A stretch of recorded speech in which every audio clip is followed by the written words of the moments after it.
जय श्री कृष्ण। नमस्कार। उपनिषदों के अध्ययन की श्रृंखला में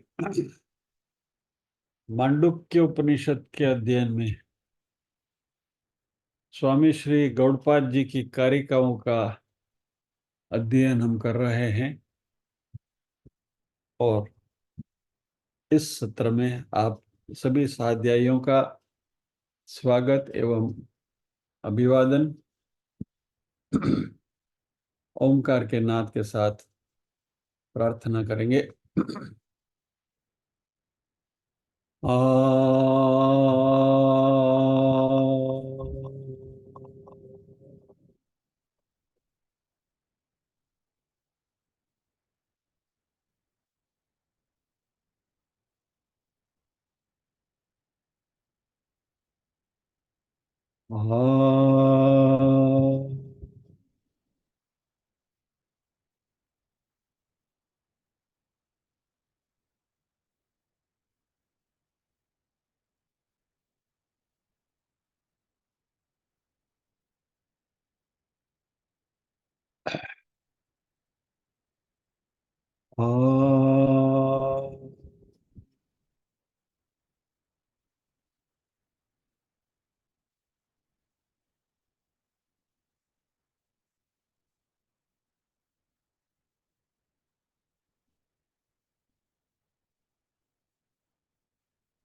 वक्रतुंड महाकाय सूर्यकोटि समप्रभ निर्विघ्नं कुरु मे देव सर्वकार्येषु सर्वदा।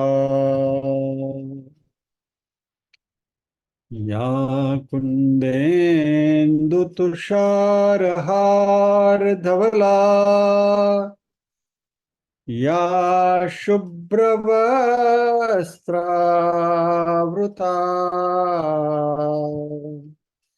या वीणा वरदण्डमण्डितकरा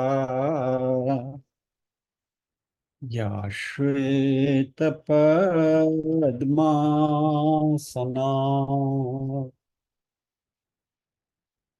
या ब्रह्माच्युतशङ्कर प्रभृतिभिर्देवैः सदा वन्दिता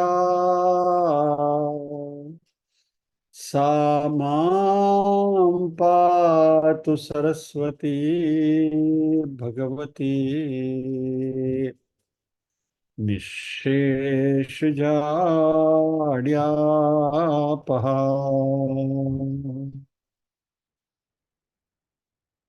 वसुदेवसुतं देवं कंसचाणूरमर्दनम्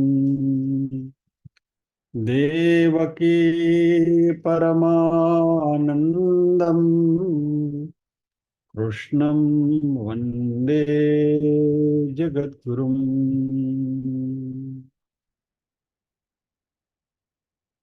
ॐ सहना भवतु सहनौ भुनक्तु सह वीर्यं करवावहै तेजस्विनावधीतमस्तु मा विद्विषावहै। ॐ शान्ति शान्ति शान्तिः।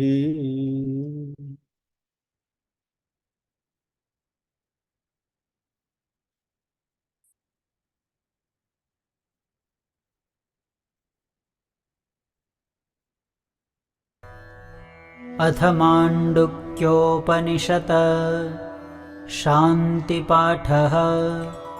भद्रं कर्णेभिः शृणुयाम देवाः भद्रं पश्येमाक्षभिर्यजत्राः स्थिरैरङ्गैस्तुष्टुवागुंसस्तनूभिः व्यशेम देवहितं यदायुः स्वस्ति न इन्द्रो वृद्धश्रवाः स्वस्ति नः पूषा विश्ववेदाः स्वस्ति नस्तार्क्ष्यो अरिष्टनेमिः स्वस्ति नो बृहस्पतिर्दधातु ॐ शान्तिः शान्तिः शान्तिः। अथ प्रथमः खण्डः।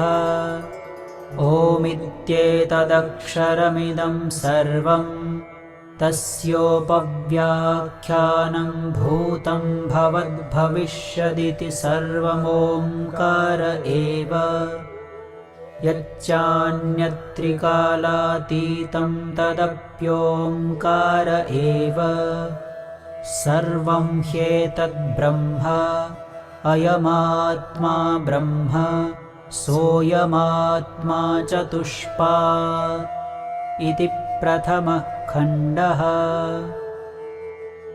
अथ द्वितीयः खण्डः। जागरितस्थानो बहिः प्रज्ञः सप्ताङ्ग एकोनविंशतिमुखः स्थूलभुग्वैश्वानरः प्रथमः पादः स्वप्नस्थानोऽन्तः प्रज्ञः सप्ताङ्ग एकोनविंशतिमुखः प्रविविक्तभुक् तेजसो द्वितीयः पादः यत्र सुप्तो न कञ्चन कामं कामयते न कञ्चन स्वप्नं पश्यति तत्सुषुप्तम् सुषुप्तस्थान एकीभूतः प्रज्ञानघन एव आनन्दमयो ह्यानन्दभुक् चेतोमुखः प्राज्ञस्तृतीयः पादः एष सर्वेश्वर एष सर्वज्ञ एषोऽन्तर्याम्येष योनिः सर्वस्य प्रभवाप्ययो हि भूतानां नान्तः प्रज्ञं न बहिः प्रज्ञं नोभयतः प्रज्ञं न प्रज्ञानघनं न प्रज्ञं नाप्रज्ञम् अदृष्टमव्यवहार्यमग्राह्यमलक्षणमचिन्तमव्यपदेश्यमेकात्म्यप्रत्ययसारं प्रपञ्चोपशमं शान्तं शिवमद्वैतं चतुर्थं मन्यन्ते स आत्मा स विज्ञेयः इति द्वितीयः खण्डः। अथ तृतीयः खण्डः। सोऽयमात्मा अध्यक्षरमोङ्कारोऽधिमात्रं पादामात्राः मात्राश्च पादाः अकार उकारो मकार इति जागरितस्थानो वैश्वानरोकारः प्रथमा मात्रा आप्तेरादिमत्वाद्वा आप्नोति ह वै सर्वान् कामान् आदिश्च भवति य एवं वेद स्वप्नस्थानस्तेजस उकारो द्वितीया मात्रा उत्कर्षादुभयत्वाद्वा उत्कर्षति ह वै ज्ञानसन्तति समानश्च भवति नास्या ब्रह्मवित्कुले भवति य एवं वेद सुषुप्तस्थानः प्राज्ञो मकारस्तृतीया मात्रा मितेरपीतेर्वा मिनोति ह वा इदं सर्वम् अपीतिश्च भवति य एवं वेद इति तृतीयः खण्डः। अथ चतुर्थः खण्डः। अमात्रश्चतुर्थो व्यवहार्यः प्रपञ्चोपशमः शिवोऽद्वैत एवमोङ्कार आत्मैव संविशत्यात्मनात्मानं य एवं वेद य एवं वेद इति चतुर्थः खण्डः। समाप्ता च माण्डुक्योपनिषत्।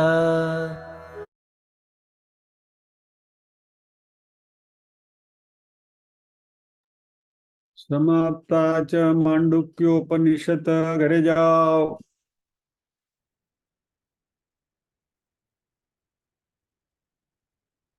हमारे साथ एक नए साथी जुड़े हैं, रमेश भाई ठक्कर का स्वागत है। रमेश भाई आओ आओ।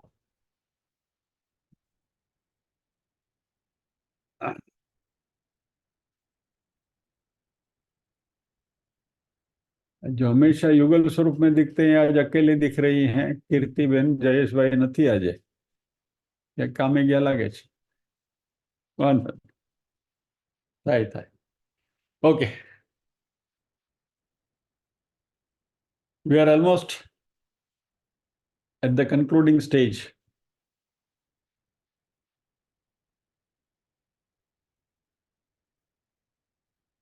स्वामी श्री गौड़पाद जी की कारिकाओं के ऊपर हमारा अध्ययन चल रहा है और मांडुक्य उपनिषद ने जितना हमको घुमाया उससे भी ज्यादा गौड़पाद जी ने हमको बिल्कुल चक्कर गिनी पे चढ़ा दिया था, लेकिन मजा आया। It was interesting. एनीवे, जैसे हमने देखा कारिका के 4 अध्याय हैं, 3 हो गए। आज चतुर्थ अध्याय के बारे में थोड़ी बात कर लें। पिछले क्लास में हमने तीसरे अध्याय अद्वैत प्रकरण, इसके ऊपर गौड़पाद जी की कारिकाओं का अध्ययन पूरा किया था। और वैसे देखा जाए तो अद्वैत प्रकरण हो जाने से इसमें जो वेदांत का प्रमुख संदेश है, ब्रह्म सत्यम जगन मिथ्या जीवो ब्रह्म एवं नापरे, यह सत्य को प्रतिपादित किया गया। दूसरे अध्याय में जगत मिथ्या के बारे में हमने देखा, जिसको हमने वैतथ्य प्रकरणम कहा। और तीसरा अध्याय में ब्रह्म सत्यम की बात करी थी, यानी अद्वैत की हमने बात करी थी। ब्रह्म इज यूनिक, ब्रह्म अद्वैत है, वगैरह वगैरह। और वही ब्रह्म मैं हूं, अहम ब्रह्मास्मि, यह बात मांडुक्य उपनिषद ने हमें बताई। और आत्मा का स्वरूप जो बताया, शांतम शिवम अद्वैतम चतुर्थम मन्यन्ते स आत्मा स विज्ञेय, यह मांडुक्य उपनिषद का सबसे अहम मंत्र है, 7वां मंत्र, जिसके बारे में हमने बार बार चर्चा करी है। तो ये जो चतुर्थ अध्याय है कारिकाओं का, इसमें गौड़पाद जी ने सच कहा जाए तो कुछ नया नहीं कहा है। 3 अध्यायों में उन्होंने जो जो बातें करी हैं उन्हीं को और अच्छी तरह से इलेबरेट किया है। और मजे की बात यह है कि वही की वही बातें उन्होंने करी है, और फिर भी ये चतुर्थ अध्याय सबसे बड़ा अध्याय है। इसके 100 श्लोक हैं। एनीवे, डोंट वरी, घबराइए मत, हम वो 100 श्लोक में हम जाने वाले नहीं हैं। आपके दिल की धड़कन बढ़े हैं, इससे पहले खुलासा कर दो, क्योंकि ज्यादातर रिपीटेशन ही है।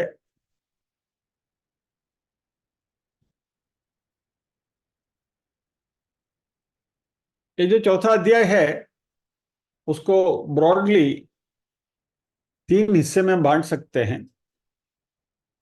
पहला हिस्सा है जिसमें जो अभी अभी हमने जो तीसरे अध्याय में हमने अद्वैत प्रकरण में देखा था, अजातिवाद।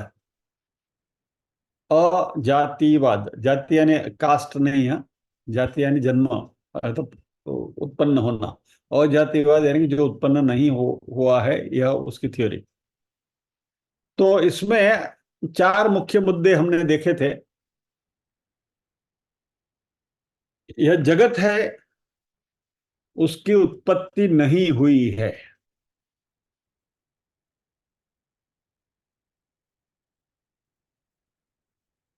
दूसरी बात यह हुई थी कि क्योंकि जगत की उत्पत्ति हुई नहीं है, इसलिए जगत है ऐसा कहना भी गलत है।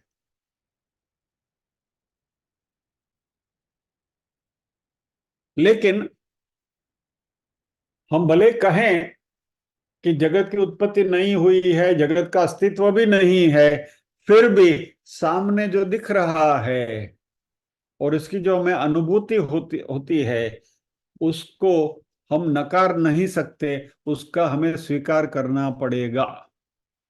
और यह जो दिख रहा है और ये जो अनुभव हो रहा है, यह माया की वजह से है।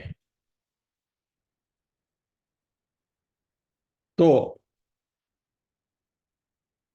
if you want me to summarize these points once again in English, so we can say existence of the world is to be negated, यानी is to be done away with, उसका कोई तथ्य नहीं है। Origination of the world is also to be negated, जगत की उत्पत्ति को भी नकारा गया है। But appearance and experience of the world are to be accepted, जगत जो दिखाई दे रहा है और जगत की जो अनुभूतियां हो रही हैं, उसका तो हमें स्वीकार करना होगा। और यह अपीयरेंस एंड एक्सपीरियंस, ये जो अनुभूति और ये जो दिखावा है, वह it is because of power of मिथ्या, या तो मिथ्या शक्ति की वजह से है। ये चार मुद्दे जो हैं वह मिलकर अजातीयवाद कहलाया गया, जिसके बारे में हमने तीसरे अध्याय में चर्चा करी थी। तो इस इन दिस सेंस ये अजाति यानी कि नॉन ओरिजिनेशन, यानी कि जगत की उत्पत्ति नहीं हुई है। तो ये पहला हिस्सा हुआ ये चौथे अध्याय का।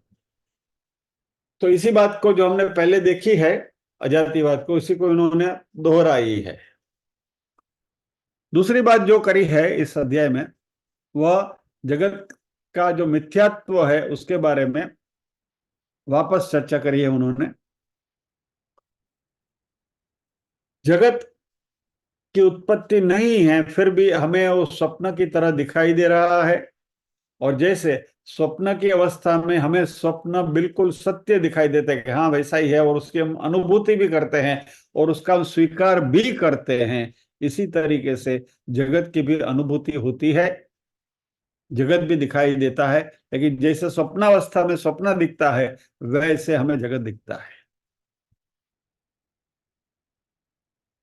और ये जो मिथ्यात्व है उसकी बात हमने बार बार चर्चा करी है, रज्जु और सर्प के उदाहरण से, रोप एंड स्नेक के एग्जाम्पल से।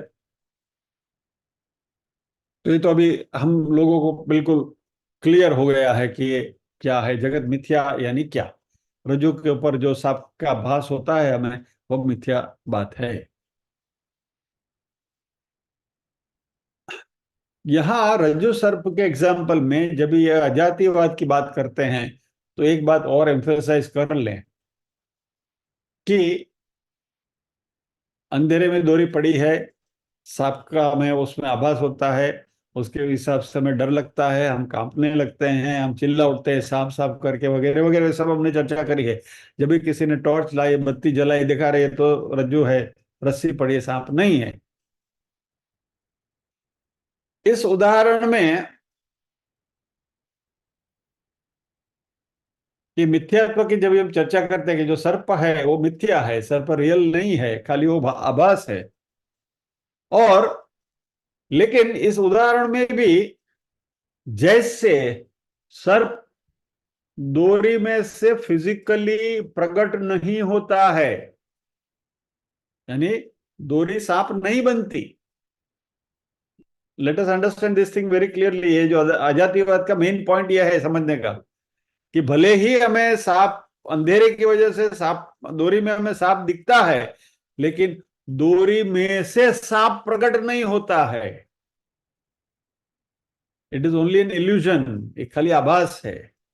ऐसे ही ब्रह्म में से जगत प्रकट नहीं होता है, ब्रह्म में से जगत दिखाई देता है, जैसे दूरी में सांप दिखता है।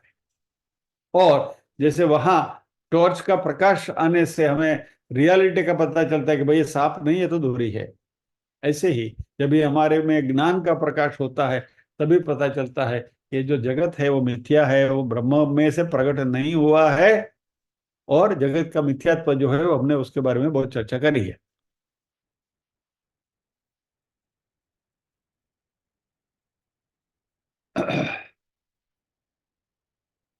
चौथे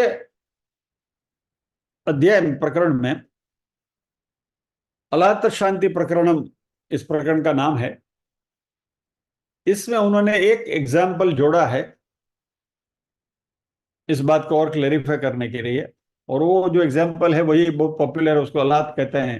अलातम। शॉर्ट में आपको समझा देता हूं, उसको कोई ज्यादा लंबा डिटेल में जाने की जरूरत नहीं है। मान लीजिए घना अंधेरा है, बिल्कुल डार्कनेस, कंप्लीट डार्क रूम में आप बैठे हैं, और उस रूम के अंदर में एक मशाल लेकर आता हूं। बराबर, मेरे हाथ में मशाल है, और उस मशाल से मैं आकृतियां बनाता हूं। राइट। अभी आप मशाल को तो देख नहीं पा रहे हैं, यानी फिजिकल मशाल जो है उसको आप नहीं देख पा रहे, मात्र मशाल की जो लाइट है वो खाली लाइट घूमती हुई आपको दिखाई दे रही है। मैं जो भी आकार उसमें से आकृति बनाता हूं, क्या, तो मात्र वो आकृति आपको दिखती है। मेरे हाथ में जो मशाल है का उसका जो दंड है आपको, आप मशाल छोड़िए ना, आप अगरबत्ती की बात करें तो मोमबत्ती की बात करिए, यानी कि ऑब्जेक्ट छोटा है, खाली वो लाइट की जो पॉइंट है वही दिखता है। हाथ में, मेरे हाथ में अगरबत्ती है, या तो दिवाली की फुलझड़ी है, तो उसको मैं ऐसा ऐसा ऐसा ऐसे घुमा के जितना भी ये आकार बनाऊं तो आपको खाली वो आकार ही दिखेंगे, और कुछ दिखता नहीं है। लेकिन वो आकार भले ही लाइट के सोर्स से, उम्मत्ती, मोमबत्ती, फुलझड़ी जो भी उसमें से प्रकट होता है, दिखता है हमें, लेकिन वो उसका हिस्सा नहीं, उसमें से प्रकट नहीं हुआ है। It has not come out of it is just appearing. चलो आपको और एक उदाहरण देता हूं, ज्यादा अच्छी तरह से समझ में आएगा। बचपन में हमने सबने वो कैलिडोस्कोप देखा है, बराबर है, एक छोटा सा, इसके अंदर कुछ टूटी हुई कांच की बांगड़ी के टुकड़े अंदर पड़े हुए रहते हैं, और उसको जैसे घुमाओ वैसे उसका डिजाइन बदलती है। इसको हमारे अध्यात्म के साथ उसको जोड़ने के लिए मान लीजिए कि उसके अंदर 5 बांगड़ी के टुकड़े डाले हैं, 5 पीसेस ऑफ बैंगल्स, बराबर। और उसको जैसे जैसे आप घुमाते जाओ वैसे वैसे डिजाइन बदलती है। बस ये जगत ऐसा ही है, पंच महाभूत से बना हुआ है। आकाश, वायु, अग्नि, जल, पृथ्वी, पंचमहाभूत से ये जगत बना हुआ है। और कैलिडोस्कोप में जैसे आप घुमाते हो उसको और अलग अलग डिजाइन आपको दिखती है, वैसे ही ये जगत हमें दिखाई देता है। पंचमहाभूतों का नृत्य है, या तो पंचमहाभूत का बनाया हुआ ये सारा करतूते हैं, बराबर। और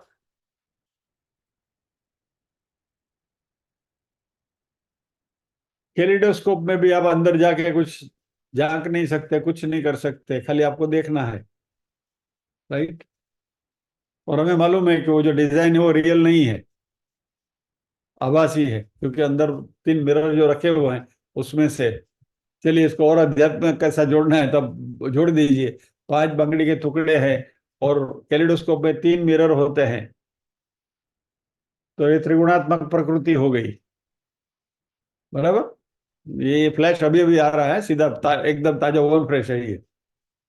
त्रिगुणात्मक प्रकृति, सत्व, रज और तम, तो वही पंचमहाभूत, वही त्रिगुणात्मक माया, उसके अंदर जो सारा रिफ्लेक्शन हमें दिखाई दे रहा है वही हमारा जगत है, लाइक लाइक ए कैलिडोस्कोप। बस ये बात यदि हम समझ गए, बात बन जाएगी। तो जो भी सामने दिख रहा है उसका आनंद ले, जो भी डिजाइन बन रही है let us enjoy the designs. But at the back of our mind में मालूम है कि डिजाइन जो है वो रियल नहीं है। पंचमहाभूतों का त्रिगुणात्मक माया में नृत्य है, डिजाइन्स बन रही है, और उसका हम आनंद ले रहे हैं।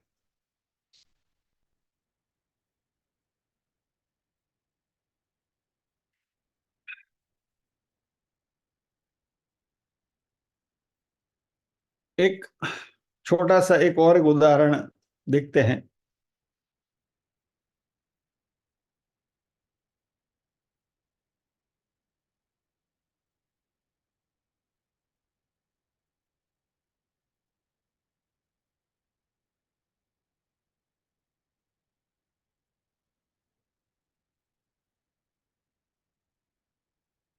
मान लीजिए, just try to understand this example, थोड़ा इंटरेस्टिंग है, मजा आएगा।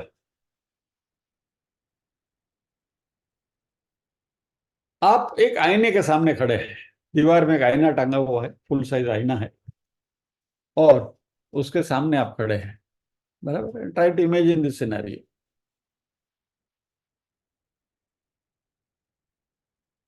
हम कहते हैं कि भाई दर्पण झूठ ना बोले।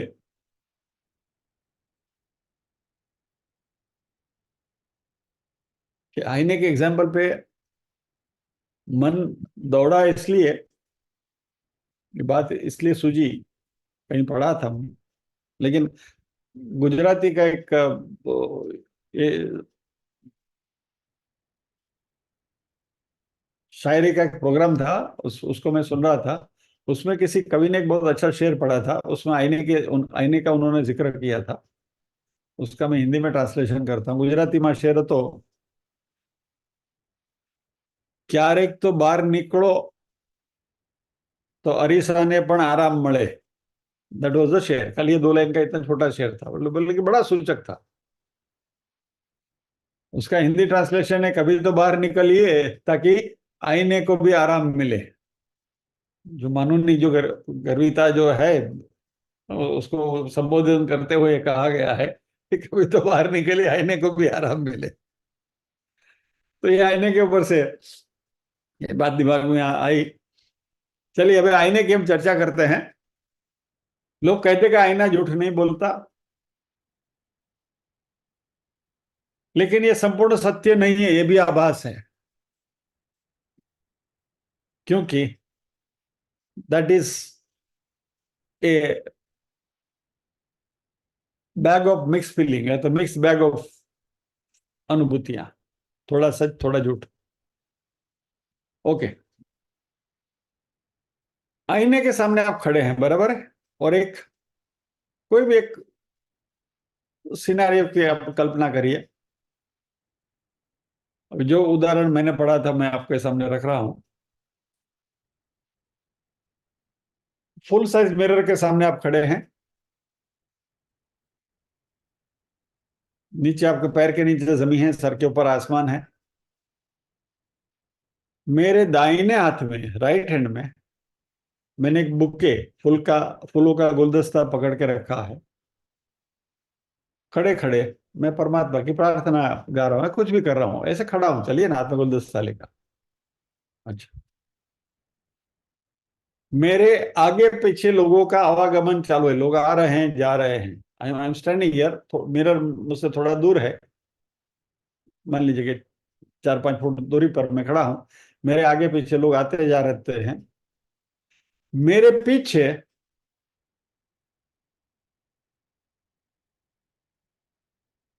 कोई पानी का स्रोत है, चलिए एक नल नल है, और नल में से पानी टपक रहा है, पानी बह रहा है, यानी बहता पानी का कोई स्रोत है। और वो बहता पानी है, वह मैं जहां खड़ा हूं वहां से बह रहा है, तो मेरे पांव को गीला कर रहा है, बराबर। और मेरे हाथ में जो बुके है, गुलदस्ता है, बराबर। मान लीजिए कि गुलाब का गुलदस्ता है, तो उसमें से गुलाब के फूलों की भीनी भीनी खुशबू आ रही है। और ये जो सारा वातावरण है, वो एक कमरे में मैं खड़ा हूं, और ये वहां बिजली की लाइटें लगी हुई हैं, और वो लाइट के प्रकाश में मुझे ये सब आईने में दिख रहा है। मतलब try to imagine this scenario. You are standing in a room, आपके सामने मिरर है, कमरे में बत्ती जल रही है, उस बत्ती के प्रकाश में आप अपने आप को आईने में दिख रहे हो। आपके हाथ में गुलदस्ता है, आपके पीछे पानी बह रहा है, जिसकी वजह से आपके पांव गीले हो रहे हैं, और आपके आगे पीछे से लोग आ जा रहे हैं। अभी आईने में आपको जो जो दिखेगा उसके थोड़े एनालिसिस करें। तो आईने में पैर के नीचे जमीन, आसमान, सर के ऊपर आसमान दिखेगा, लेकिन गुलदस्ता जो बाएं हाथ में है वह आपको, सॉरी दाहिने हाथ में है, वो आईने में बाएं हाथ में दिखेगा, जिसको मिरर इमेज बोलते हैं, राइट। सो आपने राइट हैंड में पकड़ा है, लेकिन आईने में आपको लेफ्ट हैंड में पकड़ा हुआ दिखाई दे रहा है। और आईने में जो लोग आईने की ओर जा रहे हैं, मेरे से दूर जा रहे हैं एक्चुअली, लेकिन आईने में आपको अपनी ओर नजदीक आते हुए दिखाई देंगे।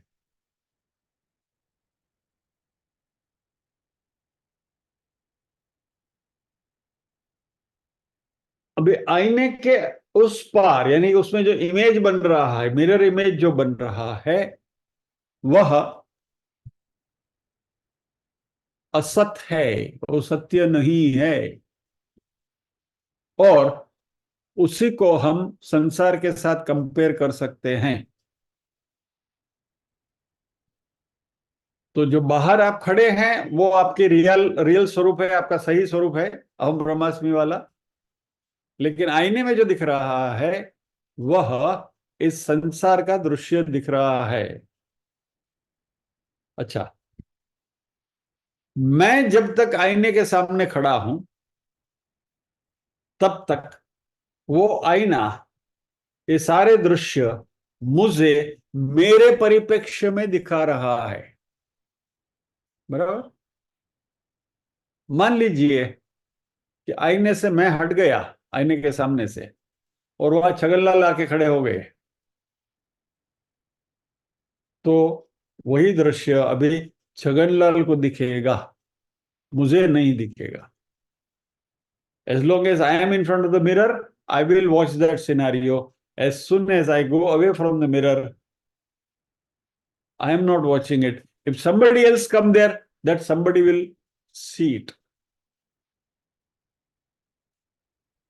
But सिचुएशन ये है कि आईना मुझे वो दिखाई नहीं दिखाता है, लेकिन मेरा अस्तित्व तो है।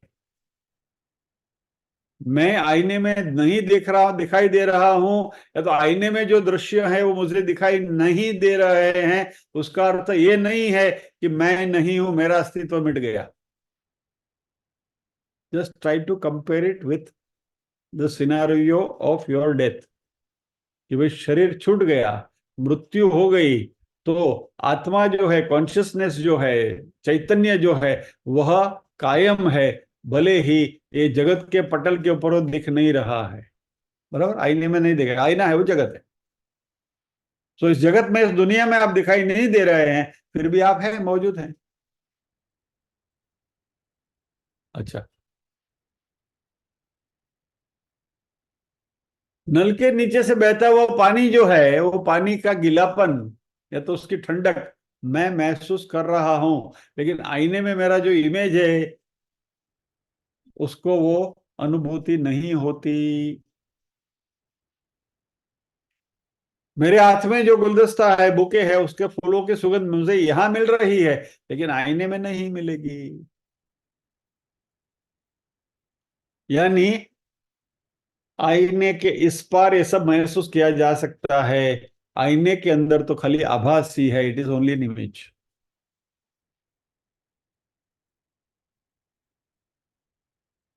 अभी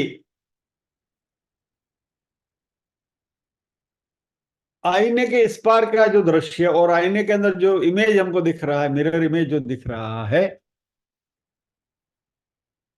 ये सारा जो तामझाम है हमारे सामने, वो तब तक ही दिखेगा जब तक लाइट है।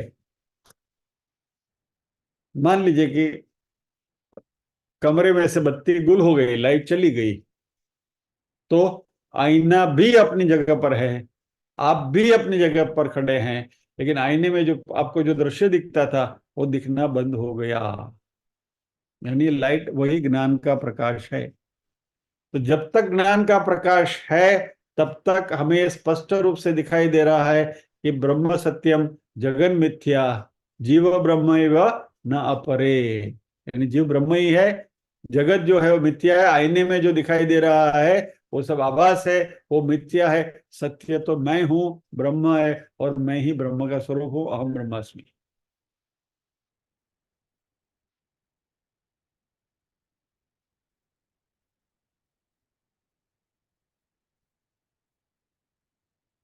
अभी यहाँ जो मैं की जो अभी जो बात कर रहा हूं मैं, वो मैं यानी कि मेरा चैतन्य, इस अंदाज में, इस ये सिनारियो को लेना। अभी इस पार मैं खड़ा हूं, मैं जीवित हूं, जीवन है, मेरी चेतना है, शरीर है। आईने के इस पार यहां जो मैं खड़ा हूं, मेरी मेरी चेतना मेरे साथ है, लेकिन वो चेतना दिखाई नहीं देती, उसका साकार दिखना संभव नहीं है। I can't see it, it's not visible. खाली शरीर दिख रहा है, चैतन्य शरीर दिख रहा है। और मान लीजिए कि चैतन्य का डिस्कनेक्शन हो गया हमारे साथ, तो क्या होगा? राम बोलो भाई राम। यानी कि आपका शव जमीन पर गिर गया, तो आपके सभी भौतिक तत्व रहते हुए भी एक ही सेकंड में जीव निकल गया, और उसके पहले जो आप कर रहे थे, हाथ में गुलदस्ता था, ये था, वो था, पानी गीला कर रहा था, सब कुछ हो रहा था, मोमेंट चैतन्य से डिस्कनेक्शन हुआ, ये सारी चीजें खत्म हो गई। आप वो कुछ महसूस नहीं कर सकते, न तो आईने के इस पार, न तो उस पार। वहां तो हो ही नहीं रहा था, वो तो खाली मिथ्या ही था।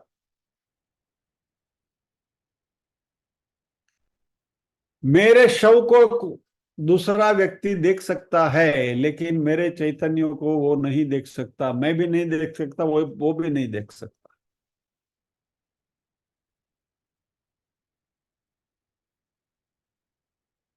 और मान लीजिए कि आप जीवंत है, आपका शरीर है, आईने के सामने खड़े हैं, आईने के सामने जो सिनारियो है वो सिनारियो बदल गया। अभी वो पानी गीला नहीं कर रहा है, पीछे कुछ आग जल रही है, या तो कोई म्यूजिक बज रहा है, ऐसा कुछ आप उसको इमेजिन करिए कि पीछे कोई म्यूजिक बज रहा है, बराबर है? तो आपको म्यूजिक सुनाई दे रहा है, लेकिन हमारा आईने में जो इमेज है उसमें म्यूजिक सुनाई नहीं देता। तो आईने के इस पार जो है वो सत्य है, आईने के अंदर जो दिखाई दे रहा है वो मिथ्या है। दैट इज ब्रह्म सत्यम जगन मिथ्या, बराबर।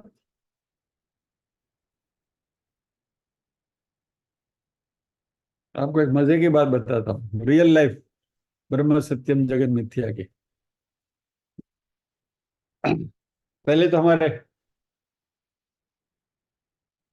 मॉनिटर साहब ने टाइम पे कैमरा बंद कर दिया, દિલીપભાઈ પ્રગટ થાવ, તમારી તો વાત કરવી હતી, તમારું ઉદાહરણ આપવું હતું. अयो,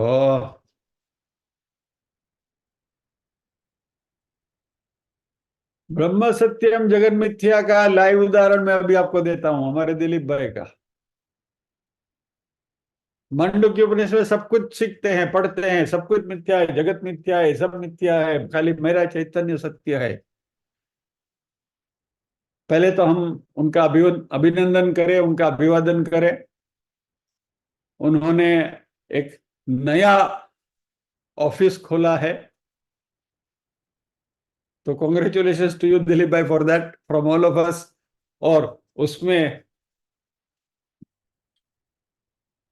जिस मकसद से आपने वो शुरू किया है, उसमें आपको बहुत वृद्धि हो, सफलता मिले, और दिन दुना रात चौगुना आपका कारोबार बढ़े, ये सारी शुभेच्छाएं हम हमारी ओर से व्यक्त करते हैं।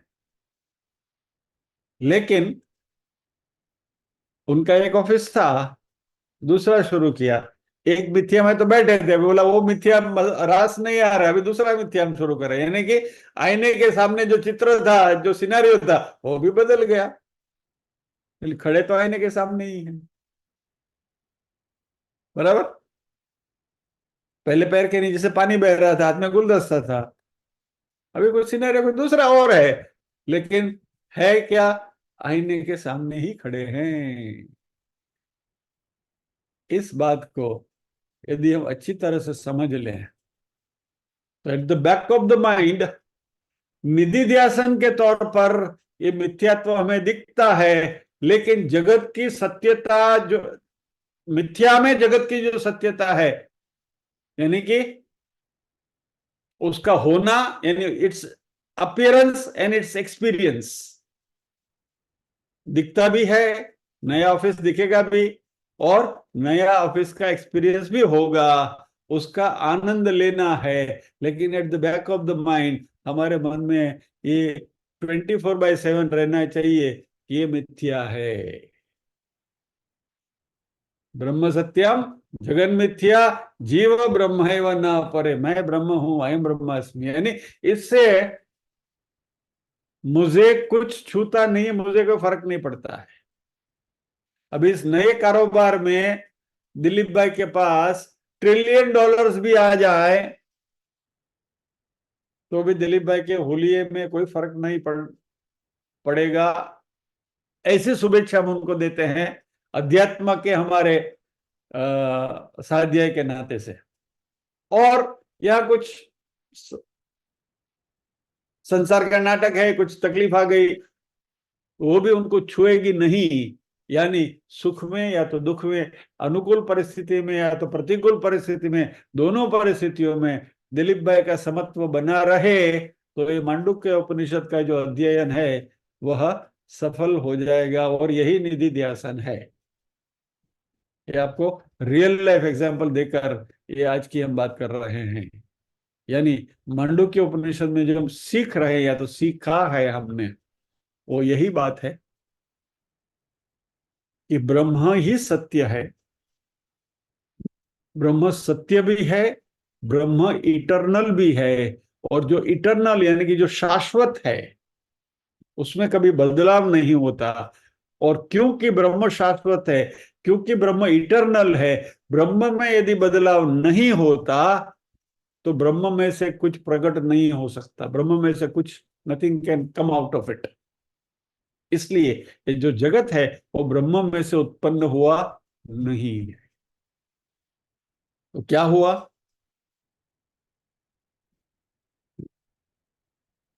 जितना अनादि ब्रह्म है उतना ही अनादि जगत है। इट इज ऑल्सो परपेचुअल, वो है, बस इट इज देयर, लेकिन रियलिटी में वो नहीं है। उसकी मात्र हमें अनुभूति होती है, वो दिखता है। लेकिन आत्मा के लेवल के ऊपर, आत्म तत्व के लेवल पर जाके, कॉन्शियसनेस के लेवल पर, चैतन्य के लेवल पर जाके देखें तो ये जो भी हमारे सामने ये सब तामझाम दिखता है वह सत्य नहीं है, ये मिथ्या है। और इसलिए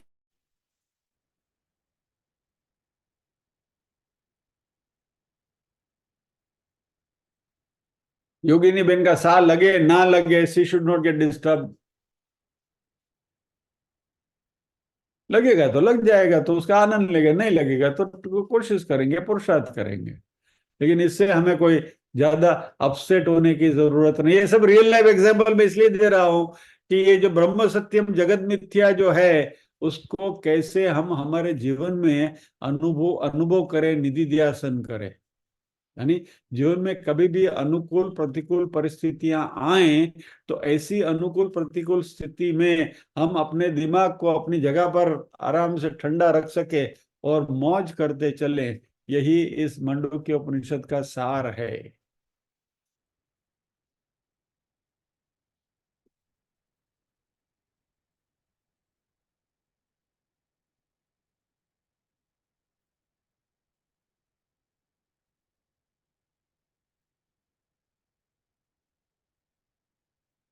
तो मांडुक्य उपनिषद का ये जो सार रूप जो मंत्र है उसका एक बार हम रिपीटेशन कर लें और ये हमारे दिमाग में चलते ही रहना चाहिए हमेशा के लिए। ये पत्थर की लकीर के जैसा हम हमारे दिमाग में इसको बिल्कुल ये करके रखें। और ये क्या है? न अंत प्रज्ञम न बहिष्प्रज्ञम नो भयत प्रज्ञम न प्रज्ञान घनम न प्रज्ञम न प्रज्ञम अदृष्ट। ये लाइन बहुत इंपॉर्टेंट है। अदृष्टम अव्यवहार्यम अग्राह्यम अलक्षणम अचिंत्यम अव्यपदेश्यम एकात्म प्रत्ययसारम प्रपंचोपशमम शांतम शिवम अद्वैतम चतुर्थम मन्यन्ते स आत्मा सविज्ञेय। ये आत्मा है और इसके बारे में ही हमें जानकारी प्राप्त करनी चाहिए।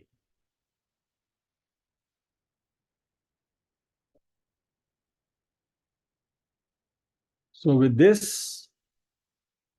हमारा मांडुक्य उपनिषद का अध्ययन यहाँ विराम लेता है। मांडुक्य उपनिषद के कारिकाओं का अध्ययन भी यहाँ विराम लेता है।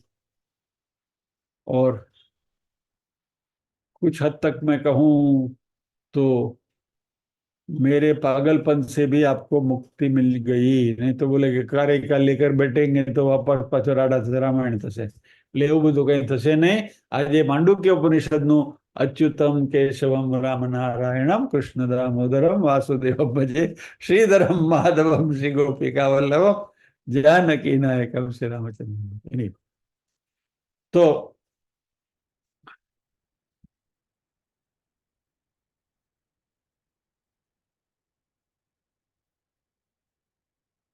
करीब करीब हमारे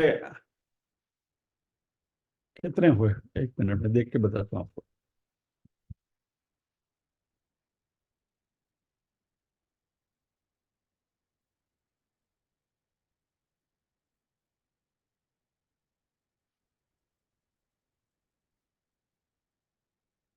72 सत्र हो गए, 72 सेशंस मंडूक्य उपनिषद के। सबसे छोटा उपनिषद 12 मंत्रों का।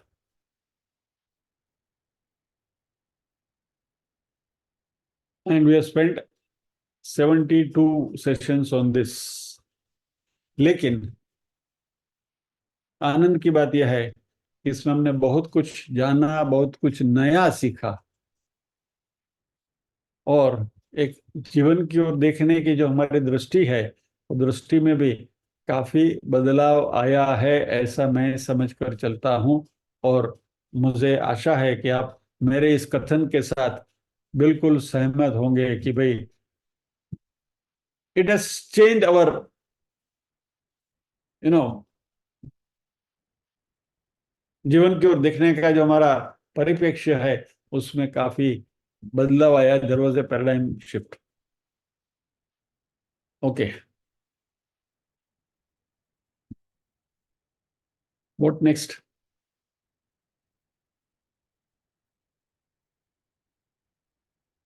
ओपिनियन लेते हैं। मैं इसको थोड़ा पॉज करता हूं, रिकॉर्डिंग को पॉज करता हूं। आइए तो प्रार्थना के साथ आज के सत्र को विराम देते हैं। ओम असतो मा सद्गमय तमसो मा ज्योतिर्गमय मृत्योर्मा अमृतंगमय सर्वेषां स्वस्तिर्भवतु सर्वेषां शांतिर्भवतु सर्वेषां मंगलं भवतु सर्वेषां पूर्णं भवतु लोका समस्ताः सुखिनो भवन्तु लोका समस्ताः सुखिनो भवन्तु नाहं कर्ता हरिः कर्ता हरिः कर्ता हि केवलम्। ओम शांति शांति शांति। सभी के हृदय को में विराजमान परम कृपालु परमात्मा को वंदन करते हुए आज के सत्र को विराम देते हैं। अगले गुरुवार फिर मिलेंगे विवेक चूड़ामणि के चुने हुए श्लोकों के अध्ययन से के साथ। जय श्री कृष्ण।